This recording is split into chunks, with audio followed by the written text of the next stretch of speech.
சென்னை, திருவள்ளூர், செங்கல்பட்டு மாவட்டங்களில் பெய்த கனமழையின் பொழுது பாதிக்கப்பட்ட மக்களை மீட்பது, அவர்களுக்கான நிவாரணப் பணிகளை அரசுக்கு உதவிய மீனவர்களுக்கு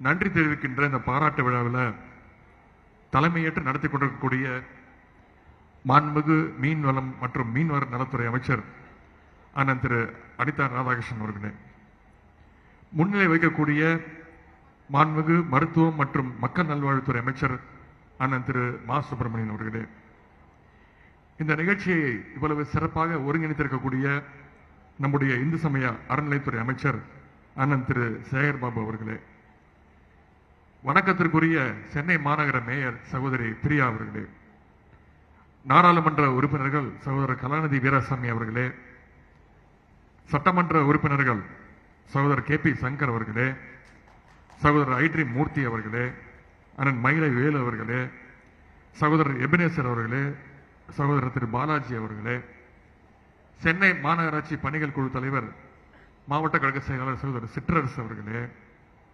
நகரமைப்பு குழு தலைவர் மாவட்ட கழக செயலாளர் அண்ணன் திரு இளையாரன் அவர்களே, தமிழ்நாடு மீன் வளர்ச்சி கழகத்துடைய தலைவர் அண்ணன் மாவட்ட கழக செயலாளர் அண்ணன் கௌதமன் அவர்களே, சென்னை மாநகராட்சி மண்டல குழு தலைவர் அண்ணன் மதன் மோகன் அவர்களே, சென்னை மாநகராட்சி ஆளுங்கட்சி துணைத் தலைவர் அண்ணன் திரு ஏஆர்பிஎம் காமராஜ் அவர்களே, மீன்வளத்துறை ஆணையர் திரு சிறு ஐஏஎஸ் அவர்களே, நில நிர்வாக ஆணையாளர் திரு பழனிசாமி ஐஏஎஸ் அவர்களே,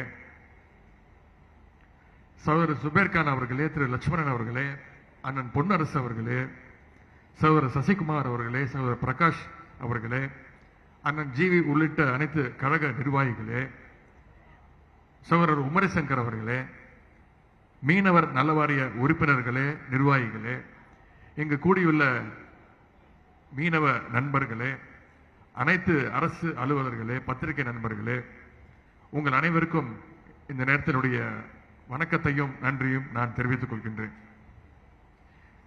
உங்களை எல்லாம் பாராட்டுகின்ற இந்த நிகழ்ச்சியில் பங்கேற்பதில் நான் மிகுந்த மகிழ்ச்சி அடைகின்றேன். சென்னை பகுதியில் மட்டும் இல்ல, தென் மாவட்டங்களில், தூத்துக்குடி, நெல்லை மாவட்டங்களில் கனமழையால் ஏற்பட்ட வெள்ளத்தின் பொழுது மீட்பு பணிகளை மேற்கொண்டவர்கள் மீனவ நண்பர்களாகிய நீங்கள். இன்றைக்கு இந்த நிகழ்ச்சியில் ஒட்டுமொத்த வட சென்னையும் ஒட்டுமொத்த சென்னையும் இங்க வந்திருக்கு உங்களை பாராட்டுறதுக்கு. மேயர் வந்திருக்கிறாரு, நான் உட்பட 4 அமைச்சர்கள், அனைத்து சட்டமன்ற உறுப்பினர்கள், இப்படி அத்தனை பேரும் இங்க உங்களை பாராட்டுறதுக்காக, உங்களை பார்க்கறதுக்காக, உங்களை வாழ்த்துறதுக்காக நான் வந்திருக்கோம்னா இது எவ்வளவு முக்கியமான நிகழ்ச்சி என்பதை நீங்கள் உணர்ந்திருப்பீங்க நான் நம்புறேன். சில நாட்களுக்கு முன்பு தூத்துக்குடியில தென் மாவட்டங்களை சேர்ந்த மீனவ மக்களுக்கு பாராட்டு விழா நடந்துச்சு. அதை தொடர்ந்து இன்னைக்கு சென்னையில இந்த பாராட்டு விழா நடந்துகிட்டு இருக்கு. இன்னும் பெருமை எனக்கு என்னன்னா, என்னோட தொகுதி சேப்பாக்கம் திருவல்லிக்கேணி தொகுதியில இன்னைக்கு இந்த பாராட்டு விழா நிகழ்ச்சி நடந்துகிட்டு இருக்கு. அதுல எனக்கு கூடுதல் பெருமை, கூடுதல் மகிழ்ச்சி. ஏன்னா எங்களுடைய தொகுதியில நிறைய மீனவர்கள் இருக்காங்க. மழை வெள்ள நேரத்தில் சென்னையின் பல்வேறு பகுதிகளுக்கு அந்த படகுகளை எடுத்து சென்று அந்த மீட்பு பணிகளை ஈடுபட்டவங்க நீங்க அத்தனை பேர் இங்க வந்திருக்கீங்கன்னா உங்களுக்கு முதல்ல என்னுடைய வணக்கத்தையும் நன்றியை நான் தெரிவிச்சுக்கிறேன். வெள்ள நேரத்தில் முதலமைச்சராக இருக்கட்டும், இங்க இருக்கக்கூடிய அமைச்சர்களாக இருக்கட்டும், சட்டமன்ற உறுப்பினராக இருக்கட்டும், மேயரா இருக்கட்டும், அனைத்து மக்கள் பிரதிநிதிகளும் மக்களை போய் சந்திச்சோம். யாரும் வீட்டை ஒளிஞ்சுக்கிட்டு இல்ல, வீட்டில் போய் பூட்டிக்கிட்டு இல்ல, எல்லா களத்தில் நின்று மக்களோடு மக்களா நின்னோம். எந்த தைரியத்தில் நின்னோம்? நீங்க எங்களுக்கு துணை நிற்பீங்க, அந்த மீட்பு பணியில நீங்க எங்களுக்கு துணை நிற்பீங்கன்னு அந்த தைரியத்துல தான் நாங்க போய் மக்கள்கிட்ட போய் நின்னோம். அதற்கு இந்த நேரத்தில் எனக்கு கூடுதல் வாழ்த்துக்கள். பொதுவா யாராச்சும் நம்ம போய் கேட்டு ரிக்வெஸ்ட் பண்ணாதான் உதவி செய்ய வருவாங்க. ஆனா மீனவ நண்பர்களாக நீங்க தான் உதவி கேட்கறதுக்கு முன்னாடியே அதை புரிஞ்சுக்கிட்டு உங்களுடைய படகுகளை எடுத்துக்கிட்டு வந்து மீனவர்கள் நண்பர்களாக நீங்க தான் களத்துல முதல்ல நின்னீங்க. அதனால்தான் நம்முடைய முதலமைச்சர் அவர்கள் இந்த பாராட்டு விழாவை நடத்தணும்னு எங்களுக்கு ஆணையிட்டு நாங்கள் இதை நடத்திக்கிட்டு இருக்கிறோம். மீனவர்களுடைய நலன் மீது நம்முடைய அரசுக்கு எப்பொழுதுமே தனி அக்கறை உண்டு. மீனவர்களுக்கும் கழகத்தின் மீதும் கழக அரசின் மீதும் மிகப்பெரிய அளவில் ஒரு நம்பிக்கை இருக்கு. இந்த மழை வெள்ளத்துல மட்டுமல்ல, ஒவ்வொரு மழை வெள்ளத்திலையும் உயிரை பணைய வச்சு களத்துல போய் மக்களை மீட்டு கொண்டு வருது நீங்க தான். இப்ப மட்டும் இல்ல, 2015லயும் இதே மாதிரி ஒரு மிகப்பெரிய வெள்ளம் வந்துச்சு. அப்பவும் மீனவர் நண்பர்கள் நீங்க தான் களத்துல இறங்கி மக்களை காப்பாத்தி இருக்கீங்க. தற்போது நம்முடைய திராவிட மாடல் அரசு 2 இடங்கள்ல இந்த பாராட்டு விழாக்களை நடத்தி மீனவ நண்பர்களை கௌரவிச்சிருக்கு. எனவே மீனவ மக்கள் கிட்ட எனக்கு ரொம்ப பிடிச்ச விஷயம் என்னன்னா, நேர்மையும் துணிச்சலும் தான். ஒரு விஷயம் தப்புன்னா தப்புன்னு, சரின்னா சரின்னு சொல்ற ஆள் நீங்க தான். எதற்கும் கவலைப்பட மாட்டீங்க, யாருக்கும் பயப்பட மாட்டீங்க. உங்களை நம்பி வந்தா அது எவ்வளவு பெரிய விஷயமா இருந்தாலும் நம்பி வந்தவங்களுக்கு தோளோடு தோல் நின்று காப்பாற்றுறவங்க தான் மீனவ நண்பர்கள் ஆகிய நீங்க. இங்க இருக்கக்கூடிய அமைச்சர் அண்ணன் திரு அனிதா ராதாகிருஷ்ணன் அவர்கள் கால்நடை, மீன்வளம் மற்றும் மீன்வளத்துறைக்கு அமைச்சர். இன்னைக்கு மிக மிக முக்கியமான நாள். இன்னைக்கு அவர் மதுரையில் இருந்திருக்கணும். முதலமைச்சர் மதுரையில் ஜல்லிக்கட்டு ஏறுதழுதல் அந்த அரங்கத்தை திறந்திருக்கிறார். அந்த துறைக்கு அவர் அமைச்சர். ஆனா அந்த விழாவுக்கு போகாம இன்னைக்கு உங்களை வந்து பார்த்திருக்கிறாருன்னா இந்த நிகழ்ச்சி எவ்வளவு முக்கியமான நிகழ்ச்சி என்பதை நீங்க உணர வேண்டும். நம்முடைய முதலமைச்சர் அவர்கள் மதுரைக்குல அலங்காநல்லூர்ல கலைஞர் நூற்றாண்டு ஏறு தழுவுதல் அரங்கத்தை சுமார் 46 கோடி ரூபாய் மதிப்பில் இன்னைக்கு திறந்து வச்சிருக்கிறாங்க. மீனவர் பாராட்டுற நிகழ்ச்சியில ஏன் நான் ஜல்லிக்கட்டு பத்தி பேசுறேன்னு உங்களுக்கு சில பேர் வியப்பா இருக்கும், உங்களுக்கு புரிஞ்சிருக்காது. அதற்கு ஒரு காரணம் இருக்கு. 2017ஆம் ஆண்டு ஜல்லிக்கட்டு போராட்டம் தமிழ்நாடு முழுக்க நடந்துச்சு. அப்போ மாணவர்கள், இளைஞர்கள்னு தெருவில் இறங்கி கடற்கரையில போராடினாங்க. குறிப்பா கடந்த 25 வருஷத்துல தமிழ்நாட்டில் இல்ல இந்தியாவில இவ்வளவு பெரிய போராட்டம் நடந்துச்சுன்னா அது நம்முடைய ஜல்லிக்கட்டு போராட்டம் தான். அப்போது இருந்த ஆட்சியாளர்கள் போராட்டத்தை ஒடுக்க நினைச்ச போது மாணவர்கள், இளைஞர்களுக்கு ஆதரவா நின்னது நம்முடைய மீனவர்கள் தான். ஜல்லிக்கட்டுக்காக மாணவர்கள் போராடினாங்க. ஆனா அந்த மாணவர்களுக்காக இந்த மீனவ நண்பர்கள் தான் போராடினீங்க. அதுதான் மீனவ நண்பர்கள், உங்களுடைய அந்த மனித நேயம். ஜல்லிக்கட்டு போராட்டத்தில் நீங்க செஞ்ச தியாகங்கள் கொஞ்சம் நஞ்சம் இல்ல. தமிழ் பண்பாடு, தமிழர் வீர விளையாட்டான ஜல்லிக்கட்டு உள்ளவர மீனவர்கள் உங்களுடைய புகழ் என்றென்றும் நிலைச்சிருக்கும். வெள்ளத்துல சிக்கிய மக்கள் அரசிடம் கேட்கிற முதல் உதவி உணவோ மருந்தோ கிடையாது. எங்களுக்கு ஒரு படகு வேணும், எங்களை எப்படியாச்சும் இங்கிருந்து வெளியில கூட்டிட்டு போய் காப்பாத்தி விடுங்க அப்படின்னு தான் கேட்பாங்க. அந்த நேரத்தில் மீனவர்கள் உங்களுடைய வாழ்வாதாரமான அந்த படகுகளை கொண்டு வந்து லாரியிலையும் டிராக்டர்லையும் ஏத்திட்டு வந்து நீங்க தான் தமிழ்நாட்டு மக்களை காப்பாத்தி இருக்கீங்க. படகும் தைரியமும் துணிச்சலும் தான் மீனவர்களுக்கு உங்களுக்கு வாழ்வாதாரம். படகு உடைஞ்சாலும் பரவாயில்லன்னு நீந்தி போய் மக்களை காப்பாற்றி இருக்கிற மீனவ நண்பர்கள் நீங்க. நிவாரண பொருட்கள் நாங்க ஏற்பாடு பண்ணிடுவோம். பால், பிஸ்கட்டு, தண்ணி பாக்கெட்டு, இப்படி உணவு பாக்கெட்டு எல்லாத்தையும் தயார் பண்ணிடுவோம்.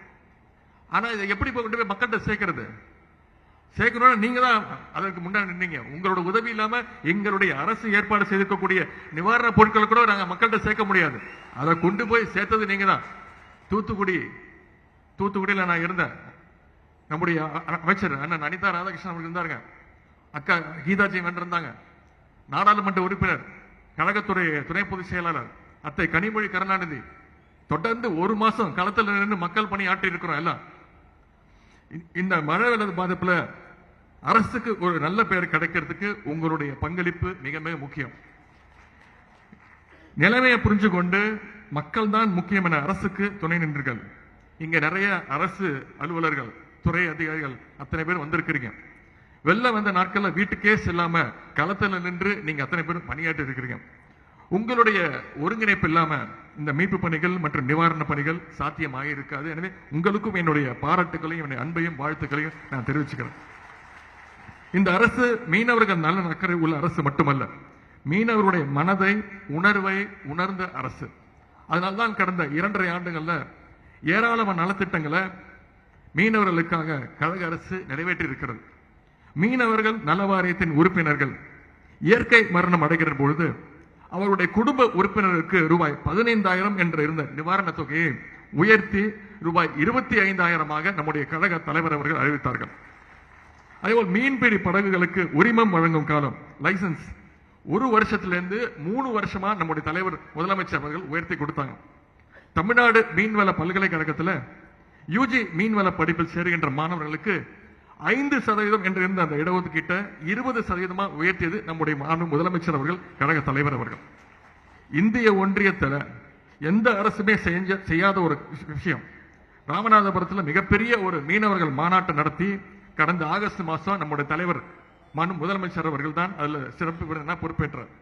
அந்த மாநாட்டில் நம்முடைய முதலமைச்சர் அவர்கள் பல்வேறு அறிவிப்புகளை வெளியிட்டாங்க. அதில் 2-3 அறிவிப்புகளை மட்டும் உங்களுக்கு நான் நினைவுபடுத்த விரும்புகின்றேன். முக்கியமான அறிவிப்புகள்: மீன்பிடி தடைக்கால நிவாரணத்தை ரூபாய் 5,000 இருந்துச்சு, அதை 8,000 உயர்த்தி கொடுத்தவர் நம்முடைய முதலமைச்சர் அவர்கள். அதேபோல் நாட்டு படகுகளுக்கு வழங்கப்படுகின்ற மானிய விலை மண்ணெண்ணெயுடைய அளவை ஆண்டுக்கு 3,400 லிட்டர் இருந்து 3,700 லிட்டராக உயர்த்தி கொடுத்தார் நம்முடைய முதலமைச்சர் அவர்கள். நாட்டு படகுகளுக்கு வழங்கப்படுகின்ற வரி விலக்கு அளிக்கப்பட்ட டீசல் அளவை ஆண்டுக்கு 4,000 லிட்டர் இருந்து 4,400 லிட்டராக உயர்த்தி கொடுத்தார் நம்முடைய முதலமைச்சர் அவர்கள். அது மட்டும் இல்ல, விசைப்படகுகளுக்கு 18,000 லிட்டர் இருந்து 19,000 லிட்டராகவும் உயர்த்தி நம்முடைய முதலமைச்சர் அவர்கள் தான் உத்தரவிட்டார். இப்படி பல்வேறு அறிவிப்புகளை, பல்வேறு நலத்திட்டங்களை நம்முடைய மீனவ நண்பர்களுக்கு முதலமைச்சர் செய்து கொடுத்திருக்கின்றார். இனி வரும் காலங்களிலும் மீனவர் வாழ்வில் மகிழ்ச்சி பெருகிடும் வண்ணம் பல்வேறு திட்டங்களை, உங்களுடைய கோரிக்கைகள் எல்லாம் நம்முடைய முதலமைச்சர் அவர்கள் நிச்சயம் செய்து தருவார் என்ற உறுதிமொழியை நான் இந்த நேரத்தில் உங்ககிட்ட கொடுக்கின்றேன். இந்த நேரத்தில் இன்னொரு முக்கியமான விஷயத்தை நான் குறிப்பிட வருகின்றேன். எனக்கு இறை நம்பிக்கை கிடையாது, கடவுள் நம்பிக்கை கிடையாது. சொன்ன சேகர் பாபு கோச்சுப்பாரு. ஆனா யார் உண்மையான கடவுள், யார் உண்மையான இறைவன்னா, இன்னொரு உயிரை காப்பாத்துறவன் தான் உண்மையான கடவுள், உண்மையான இறைவன். அப்படி பார்த்தா இங்க வந்திருக்க நீங்க ஒவ்வொருத்தரும் கடவுளுக்கு சமம், இறைவனுக்கு சமம். உங்க அத்தனை பேருக்கும் நிவாரண பொருட்கள், பரிசு பொருட்கள், வேட்டி, சேலை அனைத்தும் ஏற்பாடு செஞ்சிருக்கார். அதே போல அனிதா ராதாகிருஷ்ணன் அவர்கள் உங்களுக்கு இங்க மதிய உணவும் தயார்படுத்தியிருக்கிறார். எனவே நீங்க அத்தனை பேரும் இங்க இருந்து மதிய உணவை சாப்பிட்டுட்டு போகணும்னு நான் அன்போடு நான் கேட்டுக்கொள்கின்றேன். நம்முடைய திராவிட மாடல் அரசு எப்பொழுதுமே உங்களுக்கு துணை நிற்கும் என்ற அந்த வாக்குறுதியை நான் உங்களுக்கு கொடுத்து இந்த வாய்ப்புக்கு நன்றி கூறி விடைபெறுகின்றேன். நன்றி, வணக்கம்.